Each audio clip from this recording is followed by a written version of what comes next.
Hello, my name is Andrew Herndon, and this is my Civil Engineering 3051 Failure Case Study 1, the Francis Scott Key Bridge in Baltimore, Maryland.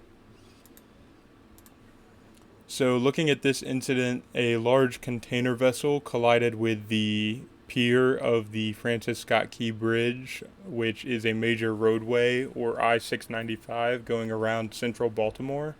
And the bridge is mostly comprised of concrete and steel, with a 2,600 continuous steel truss spanning the four central columns of the bridge, and a main 1,200-foot central span for the waterway where ships will go in and out of the port. The Dali container ship collided with the bridge at about 1:30 in the morning on March 6th last year, and this impact occurred at the southern central column of the bridge, applying a transverse load and causing the column to fail, meaning that the steel truss above it lost all of its support and began to rotate down towards the ship. This collapse occurred at one of the central columns of the bridge, meaning that the left side of this entire truss began to fall into the river, and then the opposite pier began acting as a fulcrum, and the continuous steel truss had a rightward force reacting on the right side of the bridge, an upward force.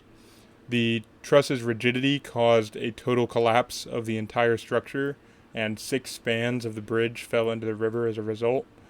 Also, during the collapse, 6 construction workers who were on the bridge at the time did lose their lives.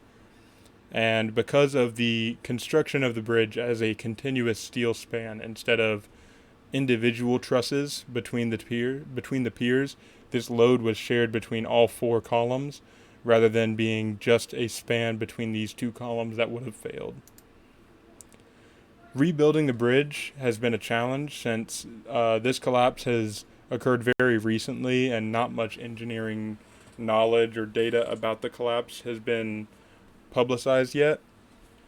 However, the Maryland Department of Transportation has revealed a new design which would be a cable stay span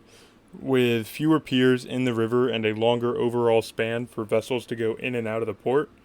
This would allow for a lower risk of another collision like this occurring in the future, and with the added improvements such as dolphin barriers, which are concrete pillars, as you can see in the image at the top of this screen, that would slow the ship down and prevent a collision with one of the main pillars. Those are really the only 2 things that could prevent a disaster like this from occurring in the future.